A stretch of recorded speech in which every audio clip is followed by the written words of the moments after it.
Hello and welcome back to the MatchDayReview Podcast with myself, Aidan Christer, and as usual, I'm joined by Lewis Hall. Lewis, how you doing with the lockdown now as we go into week 8? But we started to get some news that we're going to get some football, not in this country, but we're going to get some football to watch by the weekend. Fingers crossed, all going to plan. Yeah, I can't say I've ever been as excited for a Bayern Munich game as I am for the one at the weekend against Union Berlin. It's a strange situation.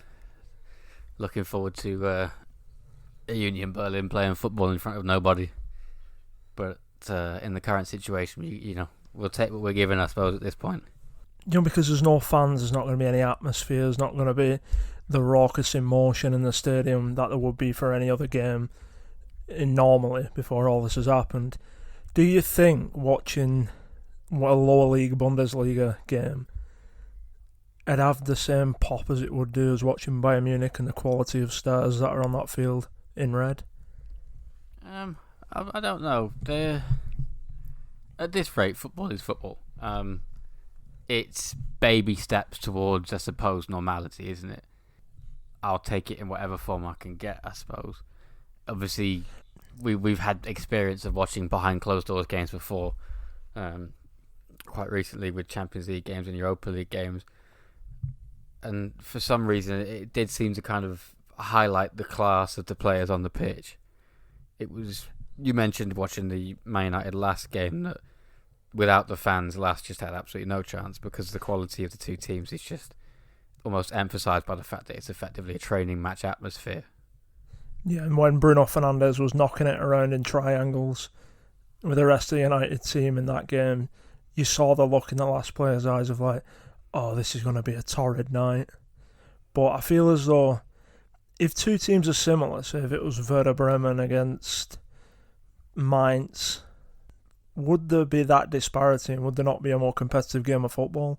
Well, yeah, you're gonna see a good game of football because obviously, if it is Union Berlin versus Bayern Munich, it's kind of like turning up to goals on a weekend and playing against a team that takes it far too seriously. You end up getting smashed 15-0, and that's that.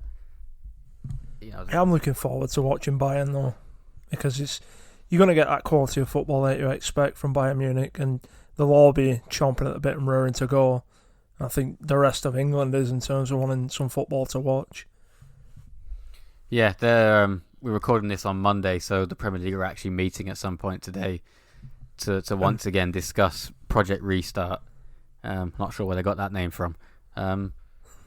Some serious intelligent people in the marketing department of the Premier League, and they're having another meeting. Is there going to be any resolution from this meeting? That's the real question. These meetings tend to do absolutely nothing. But one of the things that they will actually be taking a vote on, I suppose, this time around is the use of 5 substitutions if and when football returns. And this has been passed down by IFAB that everybody in football will be allowed to use 5 substitutions as opposed to the 3, but they have to be done in 3 stints, if that makes sense. So it's the normal 3 substitutions, but you can bring 5 players on. Yeah, so you can't have 5 individual substitutions coming on throughout the game. But that is one of the few things that the Premier League will actually vote on. I don't know what your thoughts are on the 5 substitutions, but to me, it definitely benefits teams higher up the league with larger squads. I can understand why they're bringing it in, because you've had really a 6-7 week layoff where teams haven't been training, and that's never really been known for the past 20-30 years in English football. There's always been maybe 4 weeks where you go on holiday in the summer, and then you're back at it, or you've played for England in a World Cup or a Euros and you're back at it. After that, it's this massive layoff.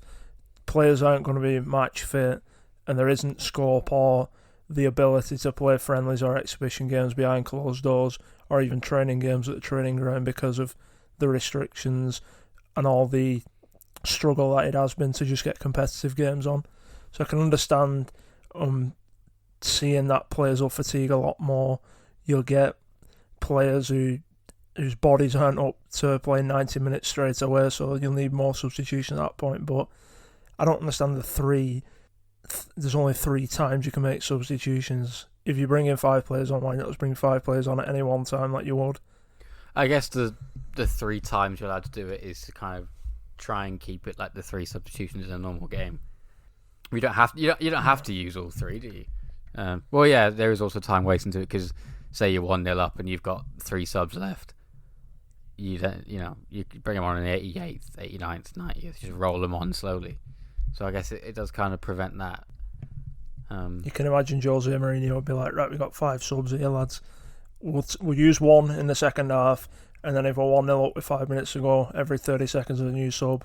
And if they add more than 3 minutes of added time, there's got to be absolute hell to pay. What do you think there would be? Because this is interesting, actually, because if they were to do that, obviously the crowd aren't going to react to the added time because there isn't any. So you literally you'll be able to hear Jose shouting at the 4th official. Jose will be going full blast whether there's crowds in the stadium or not. Which would be because when was it? It was they played. Was it Man City? And he realised that Raheem Sterling had already been booked and should have been booked again for diving in the box. And that video of him sitting down nice and calm until he realises and he absolutely berates the 4th official. Can you imagine if we could hear that? I think that was the point where the humble one and the nice Jose Mourinho, the facade cracked when he sat back down and was like, I'm in a game of football here. This isn't happening. I need every advantage I can get. Jose still wants to win. He snapped back to that Jose who's absolutely hammering the 4th official at all times. And there's always going to be inside of him the character that is Jose Mourinho screaming down the touchline at Old Trafford in 2004 when Porto score. Fingers crossed. I think that would be quite interesting being able to hear what Jose's actually shouting at people. It's quite a niche thing to want to hear, though. I can't imagine everybody's up for that. A bit more Mourinho whinging. I do think the 5 substitutions, it's going to be something different. A lot of players will be back fit now, so squads will be a lot bigger than they would be normally with 9 games to go in the season because you'd be carrying a lot more injuries than the teams will be when they come back. It's going to add different dynamics to teams because changing 5 players in a game is changing half the team effectively, and it's going to mess with the flow of that team if managers aren't careful. And I could see managers not putting 5 players on it. Yeah, well, that's where it benefits the teams with the bigger squads, such as Man City. You know, if they need to, they can then bring 5 attackers off the bench to maybe rescue a lost cause or something like that. Assuming, of course, you have 5 attackers on the bench. It's a very attacking bench. But yeah, I was going to say then that if Arsenal were winning 1-0 against Brighton, they could bring 4 centre-backs off the bench to solidify it, but I think that'd make problems worse. That wouldn't help anybody. Oh, it might help Brighton, actually. Can you imagine the opposing manager would be like, he's not used all his substitutions, got David Luiz on the bench, come on, please get him on. Can we make this 5 sub rule? Is it compulsory? It should be. He's got David Luiz out there. Let's bring him on. You could have Luiz, Mustafi. Who else is Arsenal centre-back? Socrates, Callum Chambers, Rob Holding. All on the pitch at once? Pablo Mari. It's a who's who of centre-backs who've got a mistake in them every 20 minutes. Yeah, Arsenal fans outside protesting against the 5 substitution rule because they don't want more defenders on the pitch.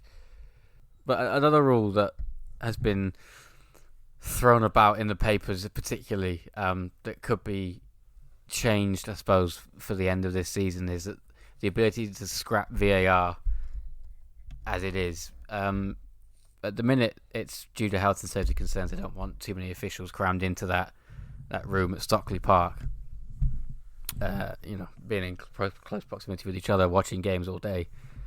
And I'm, for one, more up for that. I am fully behind scrapping VAR for health and safety reasons. That excuse is very, very convenient for the people at Stockley Park and the Premier League referees because VAR, as it's been used this season, we've seen that it's not worked. We've gone on for hours and hours about how bad VAR has been, how much it's benefited a certain team, how much it's caused more confusion and utter bewilderment throughout the football world because you could understand referees in a 90-minute game who are keeping up with play, running around like madmen, making a mistake. You can understand that, but then to still have them same mistakes and even more mistakes, or this phantom armpit offside rule, all these things added on, as well as the way it breaks up the flow of the game, VAR completely as it was implemented was a non-starter from the first game of the season, effectively, in my eyes. Yeah, I think it became pretty clear pretty quickly that people were not happy with VAR. I think the first incident I remember of it this season would have been, was it Raheem Sterling's armpit being offside against West Ham? No, on the it was opening day of the season? No, it was Rodri's goal where, I don't know if it was in the Community Shield, when it hit a defender's arm on the way through from a corner. Really? Yeah, because they chalked off a perfectly legitimate goal because it brushed one of the City defenders' hands before Rodri had put it in. Oh, I don't remember that. But the one that sticks out in my mind is when Liverpool were under the cosh against Leicester at Anfield in September and they needed a goal, and then Sadio Mane was in the box, realised the ball's got to go. He's been tackled by Ricardo Pereira. Well, I'll just throw myself to the deck, and Stockley Park and VAR couldn't wait to give a penalty for that. It just seems there's been such lack of consistency with VAR in its decision making. There have been several meetings about how to change it, and none of these things have worked. And I think if they want to go along this line of health and safety for the officials in Stockley Park, I'm all behind it for this half a season. I mean, even if they didn't want to do that, they could run it in the background and not use it, and try and iron out issues while it's there with just one person in the room. Or even, like what we've been advocating for a long time, is have a fourth or fifth official stood on the commentary gantry or in the second tier now of an empty stadium, and have him following along on screens as part of the match day and match atmosphere refereeing quartet or quintet. Oh yeah, this is now the perfect opportunity to put my plan of having an official in the stands into action because there's nobody else around him. You can almost find him the perfect spot. Yeah, and he's not going to be swayed by crowds, which he should be anyway, because he should have a feel for the game that he's refereeing or part of the refereeing team on. He should have a feel for the atmosphere, how challenges are going, and it shouldn't be sterile, is what I'm saying, for VAR and for the refereeing team, because every decision is unique to that atmosphere in that game. You can't then take it outside of that bubble and make it an accountancy transaction, especially when no one's really got a clue what the categorical right or wrong answer is on the football rules, particularly on offside. Right, so it's the objective decisions that cause the most amount of problem. But I have no issue with objective decisions being made by the referee or a VAR official in the stand who's part of that refereeing team. The issue I've got is when you're sterilising those objective decisions and undermining the referee. And as we've seen, very few referees are willing to stand up to Stockley Park and go over and look at the VAR monitor. Well, that's where the problem comes in, is that these are objectives of the ref. This is when the referee's decision on the field gets overturned. When he you can't hear what they're saying, so he could be saying to the officials back at Stockley Park, no, I've got a clear view of it. I'm not doing anything about it. I thought it was fine. Then VAR say, well, I've got a different opinion to you. Call it back. And then the ref, I don't know what his option is then to turn around to VAR and say, no, I'm sticking with my decision. I don't know if that's on the ref or if it's on VAR for overpowering it. But that's when the problem comes in, is that when you're overturning decisions of the referee on the field.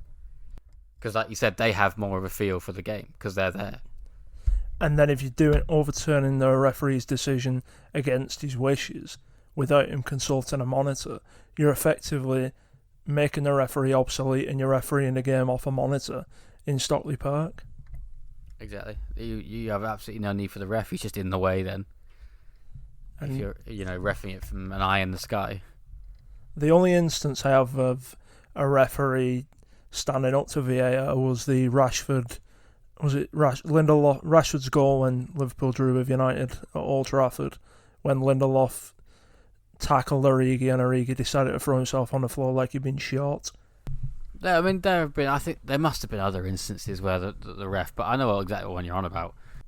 And they kept going over it, and then Sky Sports News, with the slanted view and bias towards Liverpool Football Club, decided to mock up some VAR thing, saying that Martin Atkinson couldn't see the tackle. it was just a load of rubbish. Like the referee made a decision, was clear in his decision. It wasn't a foul anyway. Move on. It's a goal. Yeah, there've been plenty of occasions where that's happened this season, and I think everybody will be, quite happy to see the back of VAR, even if it's only for half a season. Yeah, and hopefully, and it brings in people looking at VAR and having a bit more skill and nuance in terms of being able to cherry pick what VAR can do, because there's no argument that VAR should be used for clear-cut offside decisions where players are offside by a country mile. Take Didier Drogba in 2010 at Old Trafford, when you could drive a Ford Fiesta through the gap between a back four and him, but yet he wasn't offside. And flip that on the other hand, where with United and Arsenal this year, where Aubameyang was onside and they blew him up as offside. That's where VAR is good, or when it catches a player elbowing another player. But the way it was implemented, it was just too much micromanagement on a football game. It slowed it down, and especially now when there's going to be no fans in the stadium, slowing that game down with 2-3 minute breaks in between is just going to make it feel like a chore to watch. Watching football behind closed doors, it's going to be new, and it's going to be difficult after a few weeks, because you're losing somewhat of the essence of the magic because fans aren't there. And I understand the reason why they can't be there, but I feel as though if you was watching a Norwich vs Bournemouth game without the premise of relegation being on the line, it's going to be a real tough sell for me. That it would be difficult. It'd be weird. And one of the catchphrases of this whole lockdown situation has been the new normal. And it will be the new normal for a while, and it'll take some getting used to. And possibly after a couple of games, you're going to think this is actually a bit boring, to be honest. I did find it funny. You haven't got fans. Yeah, I did find it funny when BT Sport and Sky Sports made a plea to Ofcom not to penalise them if foul language is heard before the watershed, because there's no fans to drown it out in a football stadium. I get that. They'd probably have to have some language warning beforehand, just in case. That'll last all of about 90 seconds until someone puts a tackle in. Oh, you're going to hear language that possibly isn't maybe appropriate for television before 9 o'clock in the evening, but you're watching grown men play a physical sport, so I would imagine they might put a language warning out before kick-off. I don't know. Yeah. I've no issue it with was it nothing. anyway. It was nothing that it had nothing that really crossed my mind. To be honest, I hadn't really thought about it.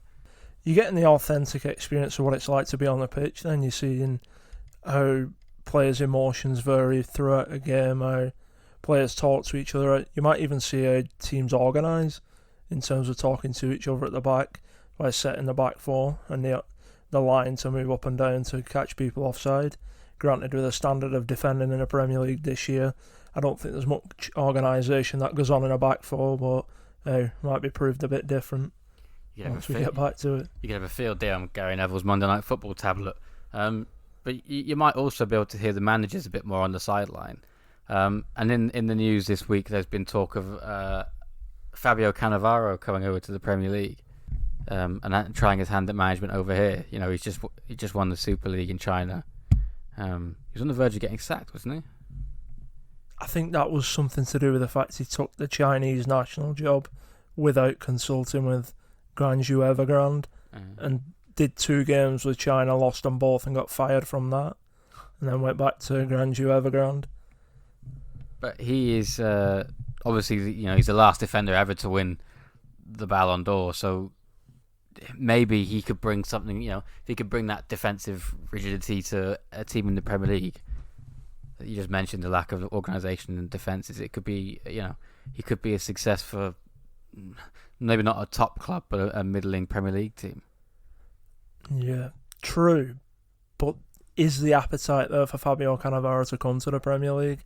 Because you've seen he didn't cut his teeth in Italy, didn't do what other managers have done and gone to like a German lower team in the Bundesliga, or go to Spain, or like David Wagner, go to a championship club. He went straight and followed the gravy train to China via Saudi Arabia. But a lot of these managers you mentioned that go and end up, trying to learn the trade in Italy or in Germany and come to the Premier League, how many of them are actually a success? So maybe going a different way about it might work in his favour, because, he has experience of it is the Chinese league, granted, but he has experience of winning a league. Yeah, and if he can get teams to defend properly, like Grandview Evergrande have done, he'd be a massive asset for Premier League football clubs. But I feel as though he's one of them glamour names there, and that he's such up there in the pedestal of the great defenders who ever played football. He won a World Cup with Italy, played for the great Inter Milan teams of the early 2000s, played for the great Juventus team, and played for Real Madrid, even though it was a down period for Madrid at that time. And you've not really heard much of him up until recently when he's popped up again. And yet, I do think it coincides with the fact that the Chinese Super League is bringing in massive wage penalties for foreign stars, be that managers or players. I think that's got something to do with it. I mean, yeah, you might see, and I thought before this situation happened, you might have seen a mass exodus of players out of China, simply because of the wages that they can now offer them and the transfer fees that now have to be doubled to get them there in the first place. So I don't think there's any coincidence between Cannavaro being linked coming back into Europe, now that that's happened. But I think winning any league it's not easy, whether it's the Chinese Super League or anywhere else. So it'll give you experience of high pressure games, because even in that league, there's still pressure on you to go and win it. You still have fans you want to play good football for. You still got a club you want to win trophies for. So obviously he's not going to go and jump and take over at Man City or Chelsea or something like that. But it's experience, I think, that is quite good, and it's not losing experience, like taking over a relegation-threatened Bundesliga team and getting relegated that year. He has got a massive win percentage of 57.3% in his time as a manager, both in Saudi Arabia and in China. And you say about the Chinese Super League might not be that difficult to win. It's got massive hurdles that you've got to overcome as a manager to win that league. The travel's absolutely extortionate, going from Hong Kong up to Beijing, Shanghai, all the way up to the northern parts of China and all back again. You've got the pollution aspect, the fact that China's a very regulated state. There's not got the freedoms that players foreign players would have in countries, particularly in Western Europe. There's the money aspect of it. There's players going to get bored. You see the types of foreign players that go over there are branded with a mercenary tag. And there's also players like Marouane Fellaini or Oscar who want to prove something because it didn't quite go as they would have expected when they were in England at the tail end of their careers over here. Yeah, I just think it would be interesting to see him come this way. I don't know, I get a sense that being a defender gives you slightly, a benefit maybe when you do go into management, as opposed to being someone like an attacker, like a Thierry Henry, who obviously went and failed at Monaco.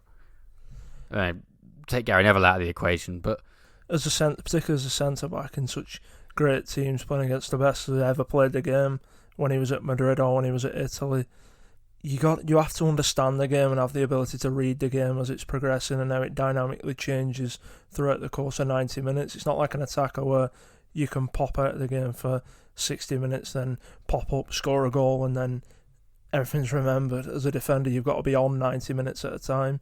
You can't ever switch off, because once you switch off, an attacker's going to gain the advantage and score a goal.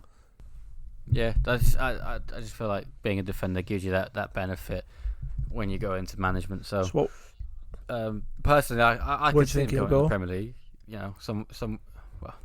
I circled West Ham just because it's the kind of club that would want someone of that caliber, of that name, and has this revolving door policy of managers going at the minute trying to find out the right fit at the London Stadium. So you tell me West Ham work in cycles, Aidan. Let's get this glamorous foreign manager who plays a nice brand of football with superstars, be it at Manchester City or the Chinese equivalent at Grandview Evergrande. Bring him in, promise the stars to the fans, go and get players who aren't quite good enough for the top teams in European football but believe they're these silky world-class operators, Felipe Anderson, for example. And then that man takes some punishment on his podcast. Oh, he does. We'll get to Joe Linton in a bit as well. We'll go after them all today. And then once you've got that manager, realise it's failed, because that goes against the culture of what West Ham are as a working class club in the East End of London. Ship him out and then bring in David Moyes to right the ship and sack him once he keeps him up. Is that the pattern? Sounds like I might have seen that story before, but I don't know. I just think it's somewhere he could end up. It's a middling Premier League club where he can, ply his trade in England. He has the ability, I suppose, to sort them out defensively, given how good a defender he was. So I'm not saying it'll work. I'm not saying it's going to come, but I'm just saying I could see that scenario happening. And, played it out in my head. I've got a sneaky suspicion that he ends up at Newcastle United, because I think it's all too coincidental that the Saudi Arabians are back in the proposed takeover that is currently stalling a bit on Tyneside for Newcastle United. And he's got links to the Saudi Arabian peninsula in terms of managing with clubs before he went to China. And then this week he pops up as an interview on Sky Sports News on the football show with Gary Neville and Dave Jones. I think it's maybe he's dipping his feet in the water because he knows there might be opportunity at Newcastle should this takeover go ahead. Possibly, yeah. There will always be opportunities in England because, the way managers are booted out the door. And I feel like we've been through the cycle of those managers that kind of do the rounds of the bottom 10 clubs. I think they're kind of slowly being washed out. Your Big Sam, I think Mike Hughes. David Moyes is kind of clinging on a little bit at West Ham, but once he's been given the boot again, I don't think you'll see him back in English football for a long time. So I think that era is kind of coming to an end, and maybe that's where Cannavaro or someone like that comes in. Yeah, but I couldn't imagine Cannavaro going to a team that's not willing to spend 150, 200 million over a few transfer windows. Enter Newcastle. Assuming, of course, this takeover happens, which we haven't heard about anything of it for a while. Well, he could go Newcastle even if it doesn't happen, Aidan, because Fabio Cannavaro would be an absolute picture in a Slazenger and Donner tracksuit. Well, given their due, the Newcastle's strength, I suppose, is being defensive. They can't score goals for toffee, so he wouldn't have a lot of work to do in the defensive part of it. And, some of their top goal scorers are defenders, because it's not their number 9 that famously can't score. So it's an interesting one, but I could see him turning up on these shores sooner rather than later. Yeah. But one manager that has tried his hand at the Premier League is Louis van Gaal. And he's come out this week and he's continued his assault on Ed Woodward and Manchester United, calling him an evil genius for the way he got sacked following his FA Cup victory.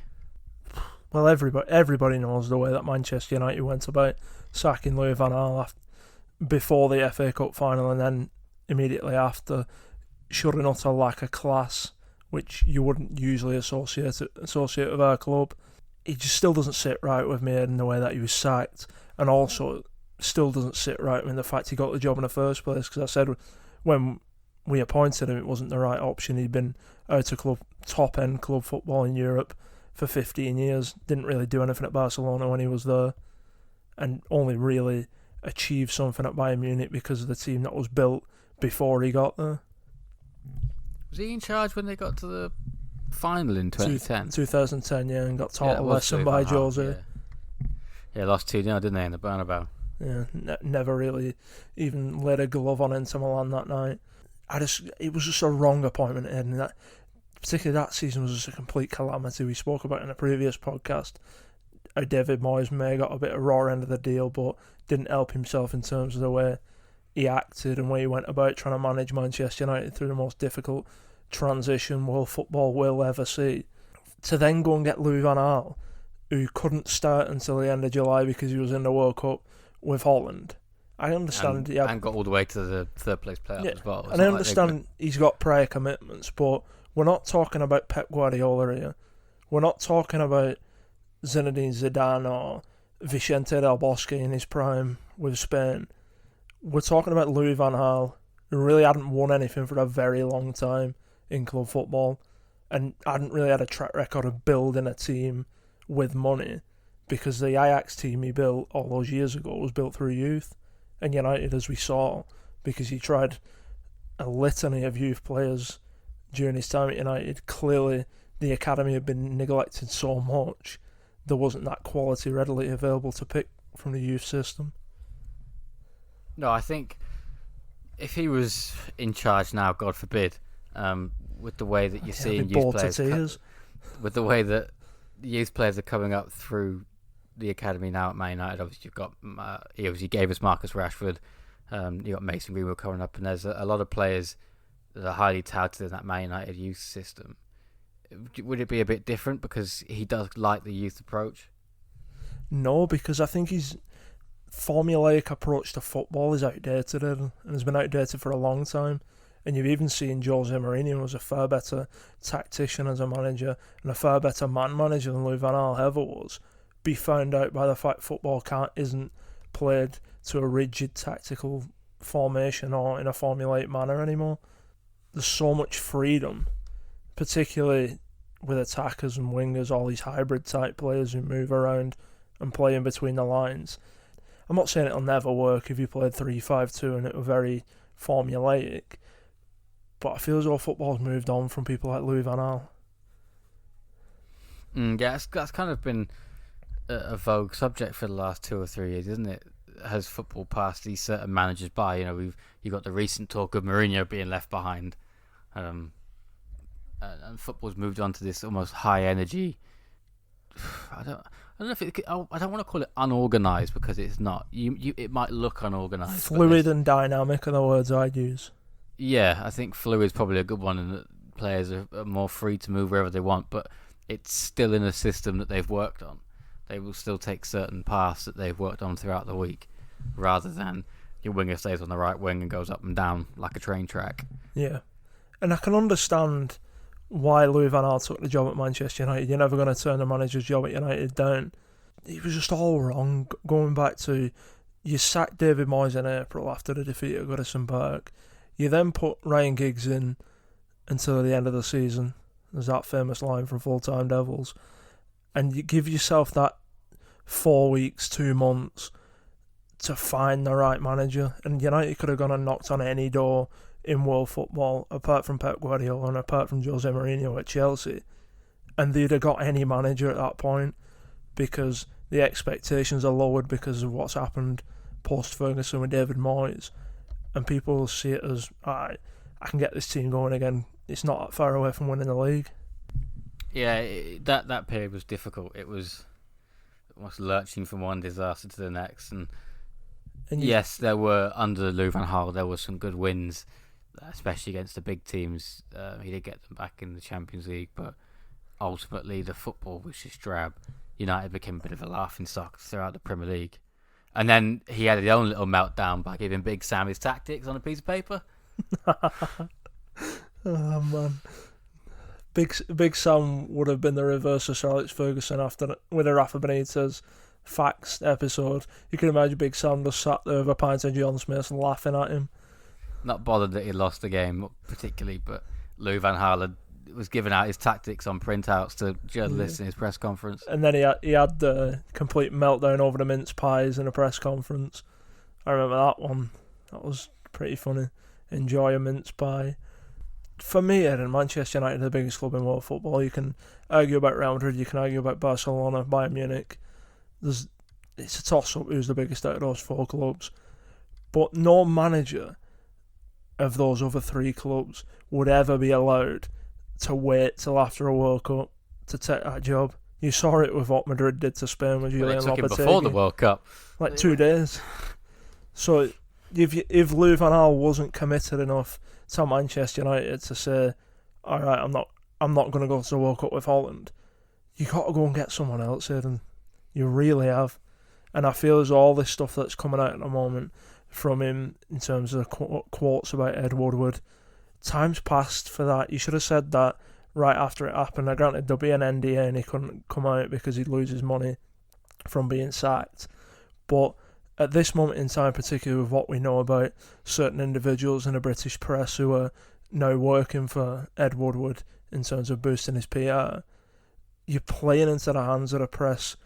The final topic then, as we move on, before we finish yeah, this. Just before we move on to that, who would you have gone and got at that time? At that time in world football, see, it's difficult because obviously Mourinho comes afterwards. At the time, he was still believed to be, the old Mourinho. He was at Chelsea.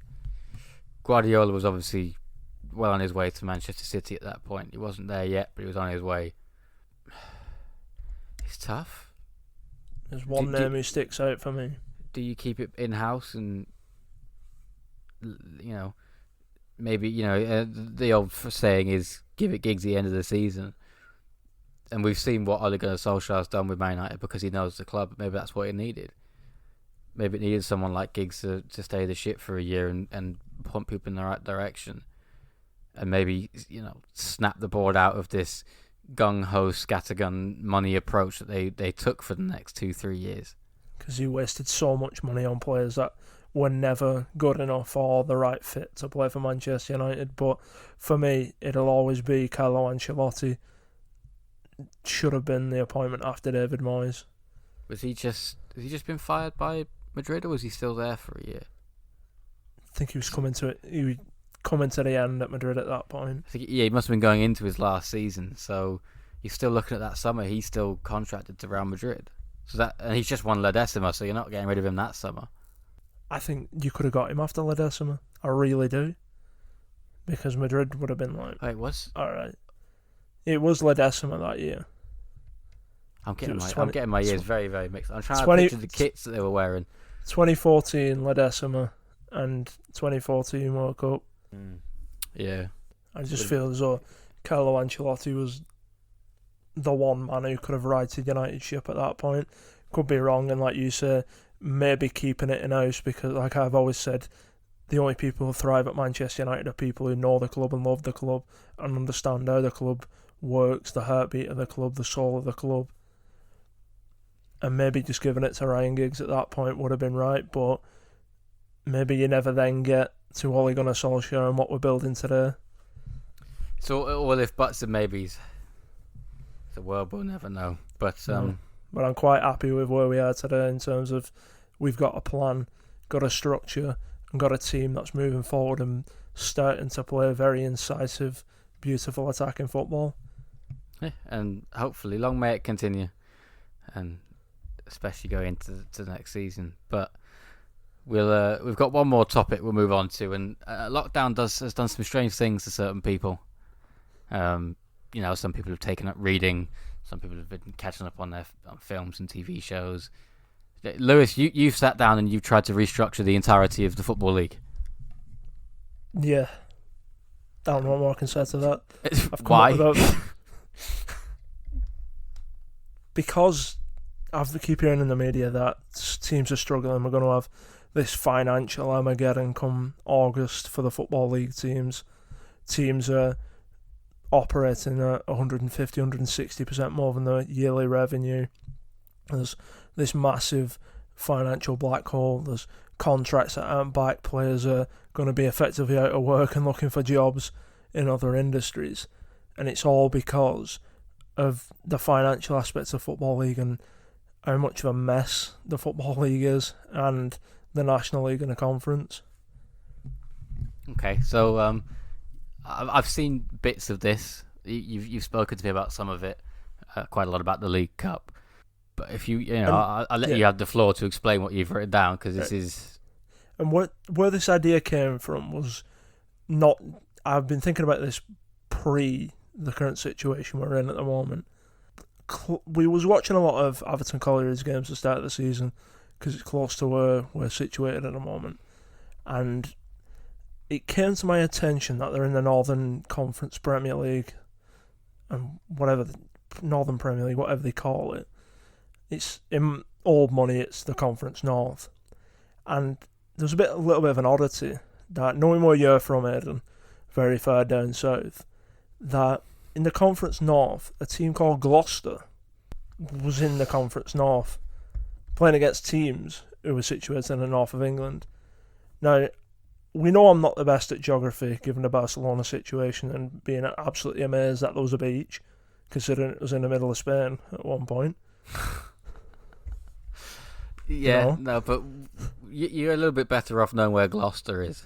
Yeah, so, and I'm like, what's going on here? So, it then came to my attention that South Shields would have to travel from Newcastle all the way to Gloucester to play games on Monday or Tuesday night after these players, a lot of them are semi-pro or even amateur, have been to work all day. And then that massive trip, play a game of football, turn and burn, and then straight back up. It's effectively like it's a 10-hour round trip for a game of football on a Tuesday night. So clearly there's got to be a better way of doing it. And then I look up, there's been all the current situation issue financially, what's going on. And you think about into the next division, which is a conference. And I was speaking to a fan of Chorley, and he was saying that he finds it ludicrous that a club struggling financially just to put the lights on to play games under floodlights. They'd had issues with money, just issues financially in terms of not having enough money to sustain themselves at the level that they're at in the National League.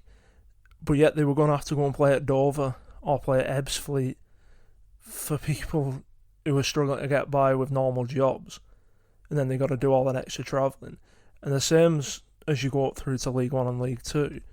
So what I thought was, is there a way you can regionalise the Football League, make it more competitive and make it more financially stable?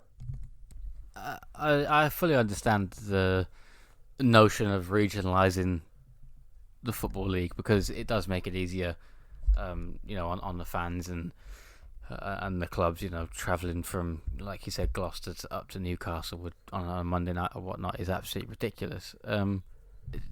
It sounds easier said than done, mind you. Don't get me wrong, it's not exactly the easiest thing on the planet to do, but I figured it'd be harder than it actually was because there's kind of an even split throughout League 1 and League 2. Not so much in a conference, but of half and half North and South, what I class North and South teams, putting a line straight across through Birmingham as the divide. Above that is North, below that South, as you'd expect. And you made the point when I was talking to you about this that sometimes lower league fans, the whole weekend experience, what they enjoy doing is all centred around football, travelling 300 miles to go from Lincoln all the way to play Yeovil. What I thought was to get away around that, so you still got the opportunity to have these away days at the other end of the country, you put more onus on the EFL trophy. The EFL trophy it's an odd trophy in that it is only for League 1 and 2 teams and Premier League academies, which I find extremely strange. So to get the EFL trophy to be a one that people want to win, one that's worth winning, it does need changing. First things first, get rid of Premier League academies, because we discussed the possibility of, say, Everton and Chelsea's under-21s get to the final at Wembley. There'll be nobody there. Which then becomes the laughing stock that it'll be Manchester United's reserves versus Everton's reserves. And that brings into itself another topic that needs to be discussed, which is why was the Reserve League of the Premier League abolished? Because it was perfectly functional and perfectly adequate for what it did in terms of giving younger players a taste of proper men's football at that level, and also being a place where players who've been injured could go and get 30, 45 minutes of rehab or match fitness before they get put into this match day squad for the Premier League teams. But I do think already, though, is our rounds of the EFL Cup, I don't know if it's called the Johnston Paint Trophy anymore. It's got a group stage in now. Are they not regionalised? Because I'm fairly certain you only play North and South. Yeah, until they get to Wembley. Already. Yeah, well, yeah, because last year was it Portsmouth, Sunderland? So there's a North and South team going there, yeah. That's regionalised. But what I've done in terms of League 1 and League 2, we know the financial problems that a lot of clubs are facing. It's highly touted in the media. You can look that up for yourself if you feel like it. Travel's a massive, massive cost for teams, particularly of the massive geographical spread across England in terms of conference teams are situated in Hartlepool, which is all the way on the east coast, northeast coast of England, all the way down to Dover, which is near enough France. That if you could eliminate that, you'd save a lot of these clubs money, and you'd also make them more competitive and build a better league and better structure. Because for me, as we've seen with Bury, we've seen with Bolton, Macclesfield, Southend United, teams that are facing extinction, there's got to be a better way, both financially and to make them more competitive. So what I did was you'd have a League 1 North and a League 1 South would be effectively the top tier, of the second tier of Football League, with the first tier of Football League being a Premier League and a Championship, which would stay relatively unchanged apart from there being 4 teams relegated from the Championship, not the current 3. I'd have 16 teams, both in League 1 North and League 1 South, same for League 2 as well. I'd abolish the conference and go from there with you play 15 home and 15 away ties, 16 teams in each league. There'd be promotion, champion would get automatic promotion, then the 4 teams under that would go into a playoffs, as you do normally, 2 legs of a semi-final and a final at Wembley, and they go up into the Championship. And then you'd have 4 relegation spots in League 1. You'd have 3 go up automatically from League 2, and then 4 through 7 would be your playoffs. And then from there, relegation in League 2 would be 2 teams getting relegated. What do you think of that? It's a tricky one. I think I agree that the regionalisation is good. I think it cuts costs, but it's splitting up the leagues is difficult. I think if you to have a perfect north and south divide, obviously this is not, this isn't concrete. To have a perfect north and south divide, to have equal leagues, to have a certain amount of teams going up, because you can't have 2 southern teams going up and 1 northern team going up. It has to be 2 and 2, or so it has to be even numbers going up. You can't have 3, because you can't have 1.5 teams going up from each league. No, that's why you got 4 in a Championship.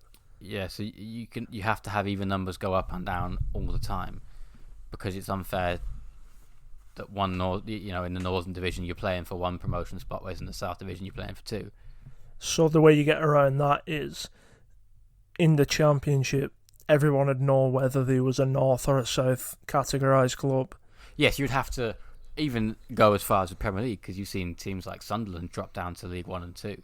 So every club would have to then be given a category of whether you're North and South throughout the entire Football League. So should, for example, Manchester United get relegated to League 1, somehow it looked possible at the start of the season, they would know that they're going into the Northern League 1 before they even get there. Granted, for a club like Man United, it's fairly obvious, but take Coventry or Birmingham, for example, should they happen to get that far, it would be a bit more tricky to, without labelling them with what they are, to know where they were going to go.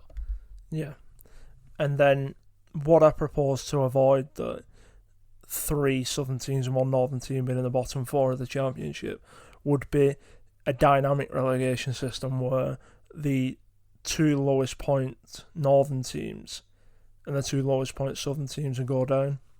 Yeah, because again, relegation has to be equal to for clubs, depending, there should be no differentiation depending on their geographical location. No. So then critics would say, well, you're losing then 16 games of revenue for a season for teams, because they're only playing 30 league games home and away for each 16-team league. So to what I say to that is, you'd split the leagues then, League 1 and League 2, in half, like they do in Scotland. I know you're not a big fan of it, but for me it works. And then the lower 8 play each other home and away, which is 8 games, and the top 8 play each other home and away, which is 8 games. Get your 38 games, like the Premier League runs on 38 games.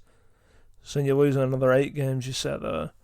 And that's where you bring in the EFL trophy, where you get your away days, and they'd both be set. You could play anybody then between any of the 64 teams, in my perspective, League 1 and League 2.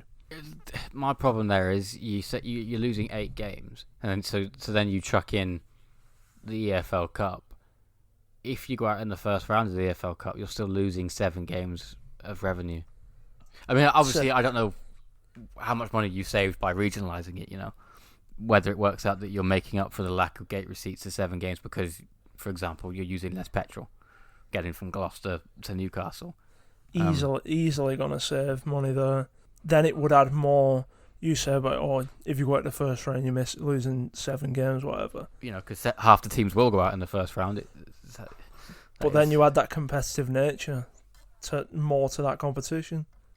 And that there is the thing of making the EFL trophy more lucrative and more sought after to win for these clubs.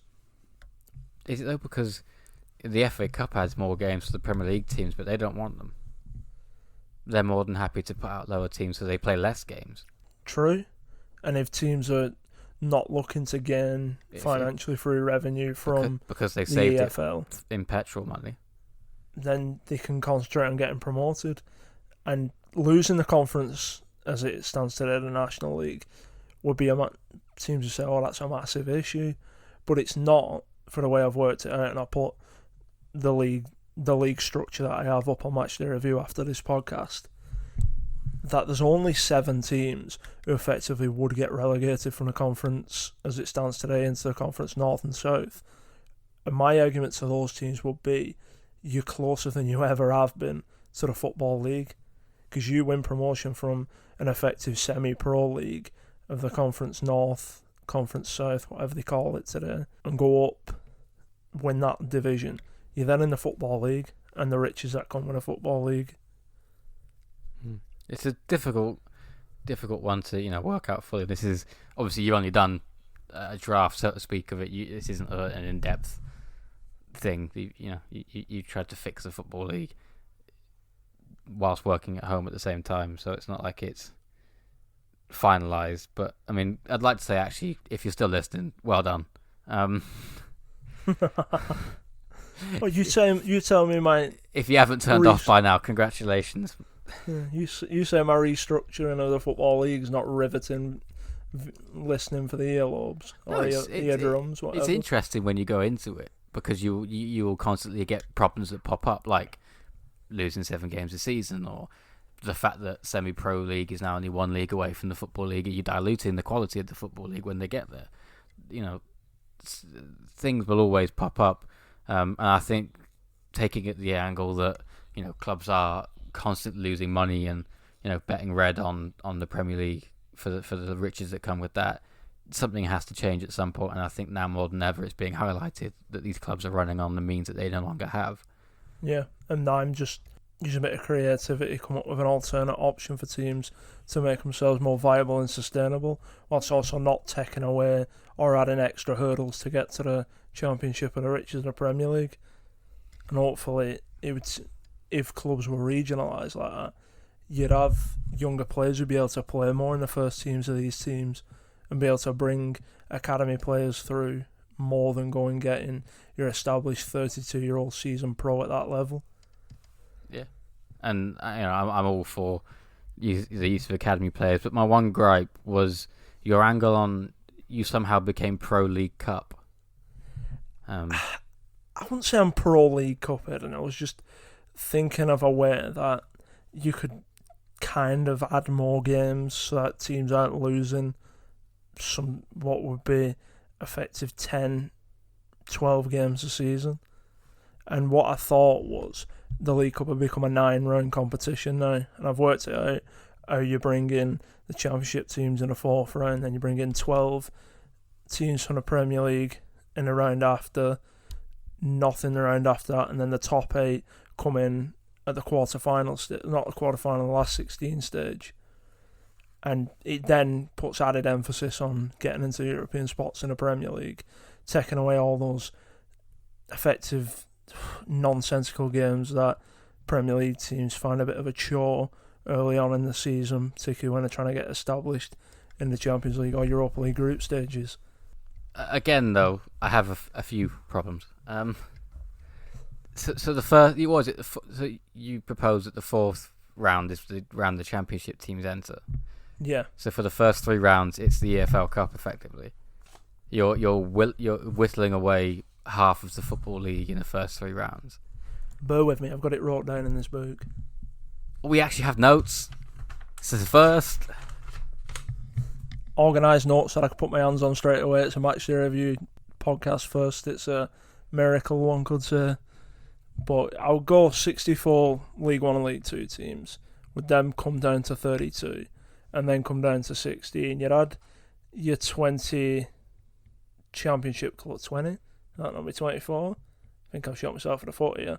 Anyway, you'd add 20 teams in at that point in the 4th round.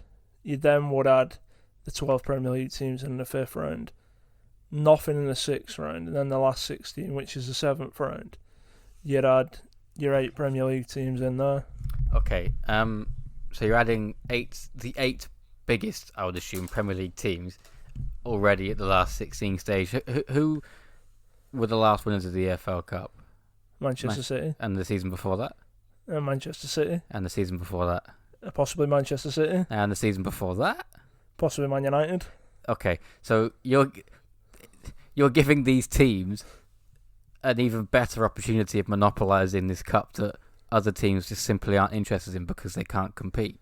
A trophy's a trophy, Aidan. And you're introducing fresher, big teams into the mix at the latter stages. I would get rid of a 2-legged semi-final. So there is some positives. So by some, that you'll get lower league teams will make it this far because obviously they're only playing each other. So say a League One North team sneaks its way through to the round of 16. They've played 7 rounds of League Cup football. To then draw Manchester United and have a massive payday. With fresh legs, so they're going to get knocked out. But they get to play at Old Trafford. Are they going to get a massive payday because are Man United fans going to turn up? Oh, okay, Man United might be a bad example because they might, Old Trafford has usually got quite a few people in it. So use Manchester City as an example. So they draw Manchester City at the Etihad. They're 7 rounds deep into this competition. They're facing the 3 times holders of the cup, third team in the 7th round. They get pumped 9-0. Burton Albion got smashed 9-0 in the semi-final. And immediately Manchester City are into the quarterfinals, having played 1 game. It's not perfect, I'll put it that way. It's not perfect, but it takes away the fixture congestion that the top end of Premier League clubs worry about. You're not losing the League Cup or another trophy. Granted, if push came to shove and you say, you've got to have the League Cup as it is now, you've got to abolish the League Cup, for me, you get shut of the League Cup. But to have the 4th effective trophy available in England, Champions League, Premier League, FA Cup, League Cup, for me, I wouldn't want to lose that opportunity of winning a trophy. No, I think that's where the difficulty comes in of helping the League Cup, is that you don't want it. The trophies are so hard to come by. They're so limited as they are, and obviously Manchester City having a pretty much domestic dominance, a vice-like grip on all the domestic trophies. It's difficult. I'd be all for trying to bring the EFL Cup back up to prominence to give teams lower down the pyramid a chance to win a trophy and have a day out at Wembley. I'm just using this as just something I come up with this week. It's just showing that there's always other options for the Football League and for English football. Everything isn't just this cataclysmic doomsday event that particular sports media in the UK try to paint it out as be. There's got to be a better way to run these football clubs that have run for 20, 30, 40, even sometimes 100 years successfully in England, that all of a sudden, just because the Premier Leagues have this massive financial boom, that every one of these clubs is putting the longevity and stability of the club at risk just for a chance at a piece of the pie in the Premier League. I feel there's got to be a better system than that. Yeah, I'm sure that if you were to get people in a room to discuss it, maybe more in depth than we just have, and look at it maybe slightly longer than you have, obviously you have just over the weekend, because obviously isn't a finalised plan or anything, that something could get sorted out rather than immediately pulling the trigger on what is quite a historical trophy in English football. I can't be arsed with any more meetings at this time. As the Premier League have shown, more meetings means there's less. Yeah, it really get means there's less stuff actually gets finalised, and I just feel as though it's going to be sad and it's going to be a shame, particularly as we go into August, that I think we're going to lose a few clubs in the Football League, or even more than a few. Yeah, it's difficult times are ahead, and it would be, like you said, it would be a shame if we do lose more than, well, it'd be a shame if we lose one club, but the way it's looking, it'd be a real shame if we lose a certain handful of them. And the regionalised North-South structure would allow clubs then to not bounce from a yearly to yearly contract for these players, and give players who aren't quite at the elite level of ability in English football a bit more stability, rather than, we might pay you £1,000 this month and then we'll cancel your contract. Yeah, there's always benefits to keeping clubs in the league. Absolutely, but I think we've probably gone on for that one just about long enough for most people to stay awake to keep in. Yeah, so I'll say it again. If you really are still here at this point, credit to you. Thank you very much. And we'll make it a little bit more exciting now. Let's go through the week's transfer talk and transfer rumours quickly. Yeah, you came to me earlier with one absolute abomination of a transfer rumour.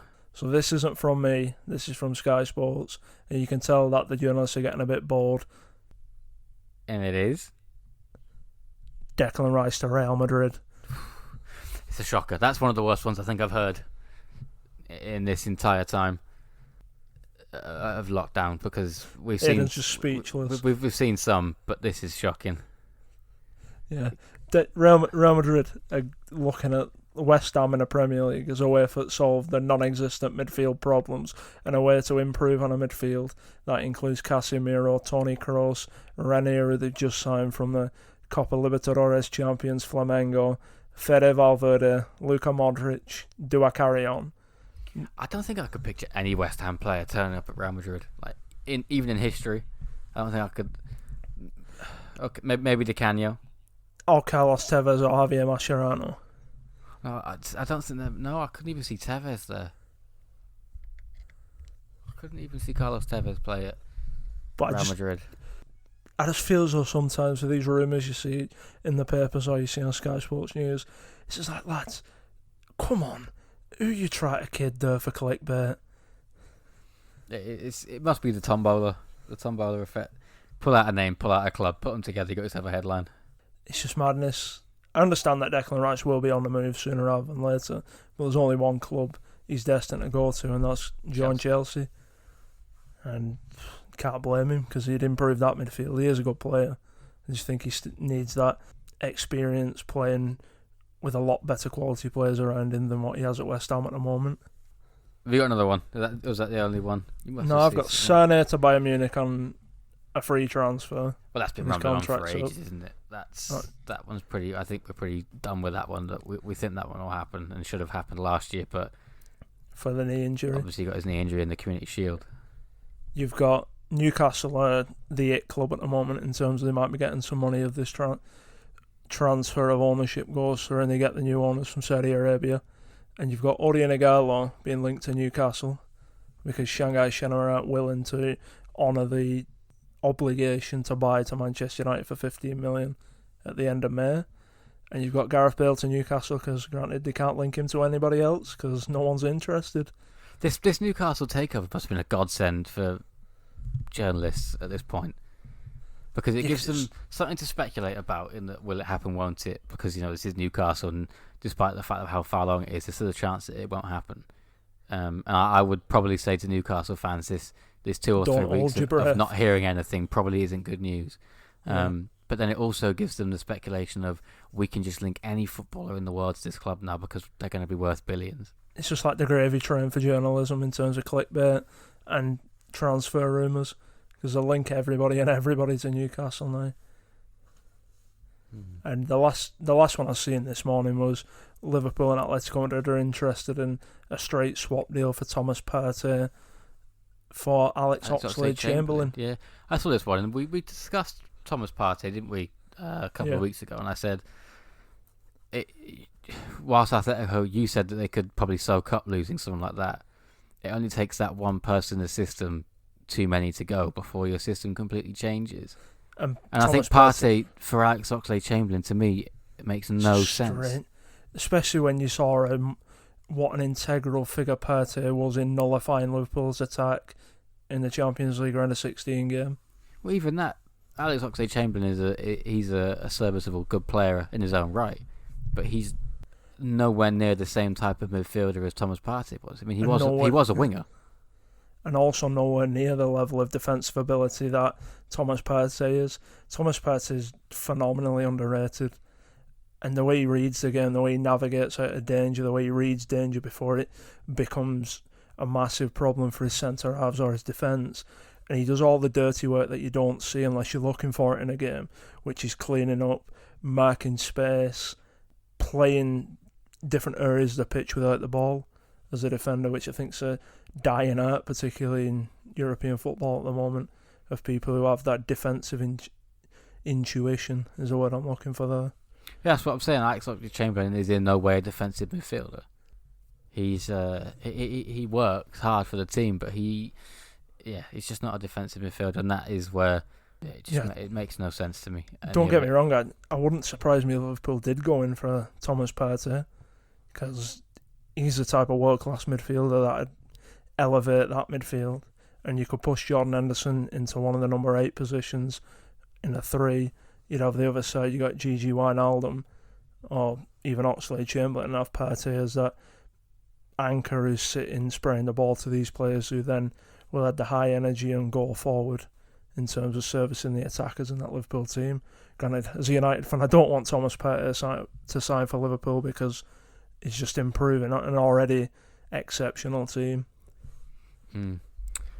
But it's rumours at this point, all rumours, and we're still not even sure if we're going to have a transfer window. But also, just to finish off it, and Barcelona and their infamous list are at it again for Miralem Pjanic from Juventus. They've been shipping out players again. Yeah. The Barcelona pick-a-mix is rocked up at the Allianz Stadium. Yeah, but Barcelona's transfer strategy, the most unique one in Europe. We've got a list of players who we don't think are quite good enough to play for us. How many do you want for him? One day they'll learn. I don't know when that day is, though. Yeah. I thought it might be sooner rather than later, but it looks like they're going to carry on. Hopefully when they sign Neymar in the summer and they do the announcement video and you've got the ball talking, you could have the list talking at the side of him. These are the list of players I could have given for Neymar, but it was just Antoine Griezmann and Ousmane Dembele. Just a couple of French people. Elan Titi, put him on the list. No, he was on the Juventus list for Pjanic. He's on the list. How many lists have they got? Is it a different list for a different club, or is it the same list? No, it's a different list. Does it take a couple of weeks to try and manufacture a new list? God, and this one's supposedly got Artur on it. Arturo Vidal, Ivan Rakitic and Samuel Umtiti. Is that the worst Christmas list ever? Granted, Ivan Rakitic's not a bad central midfielder. But there's a reason why Barcelona are getting rid of him. Because they don't believe he's at that level to play in the latter stages of the Champions League. If any club turns around and accepts 4 washed-up Barcelona players from one of their stars, you need to start asking serious questions. It's like in school swapping 4 of your duplicate Pokemon cards for like someone's Charizard. Like, it doesn't work like that. No kid's ever going to fall for that. I just still also can't get my head around the Arturo Vidal situation where he's suing the club that he plays for because they wouldn't let him sign for Inter Milan. He still played them as well. Whatever's going on at Barcelona is absolute anarchy. It's different world, I think that'll rumble on for a lot longer than when will football get back, or will there be a transfer window in the summer? Oh yeah, but Barcelona are going to be in trouble for a long time, I think, and it might take a new manager and a new president coming in to sort that place out. But I think on that note, I think we've probably gone on long enough, to be honest. Yeah, it's slightly longer than we've been doing recently, but I think we all enjoyed the discussion of the EFL. No, it's a discussion that needs to be had. So yeah, we're the first ones to put it out there. Maybe see if anyone jumps on the bandwagon. But before we go, though, don't forget to go and check us out at MatchdayReview.com. Give us a follow on Twitter at @matchday_review. If, of course, you've got this far, but you haven't got this far on other ones, we have broken up some of the podcasts into their categories on the YouTube channel. That's just Matchday Review on YouTube. Give us a like, give us a comment, subscribe if you would, please. Yeah, and also thinking about it, if you are a fan of a team in League 1, 2, or the Conference, give us your thoughts on Lewis's plan to regionalise. Maybe, do you enjoy travelling at the weekend to away games? Is that part of your weekend ritual? Yeah, just let us know. How would you feel about the EFL Cup becoming a bit more prominent? Yeah, we can obviously discuss that a bit further as well. Yeah, because it'd be good to kind of shine a focus on the lower leagues in England, not just the Premier League as we go forward. Yeah, and not being fans of lower league teams, it'd be good to see, get the opinion of someone who actually does follow their team week in, week out, up and down the country in the lower leagues. That'd be good. And if there's anything else you want us to talk about, any other comments, concerns, ideas, just throw them at us. If it's messages on YouTube, comment on YouTube, messages on Twitter, hit us on the MatchdayReview.com comment section. But just do as much as you can in terms of sharing it on social media, share the YouTube channel, and just look forward to Saturday when we got some football back on. Yes, we'll be back at you with an instant replay of whatever Bundesliga game is broadcast over here. We shall be sat down and watching it. You can be sure of that. And we'll get you an instant replay, and we'll also get to you a project rebuild of Everton at some point this week as well. We did promise that last week. And we'll also throw up on the YouTube channel opinions on whatever the Premier League or whatever the Premier League doesn't come up with after today's meeting. Yes. So come back. We'll be back with all that at some point this week. Hopefully you can be there to have a listen, and we'll see you then. All right. Bye. Bye-bye.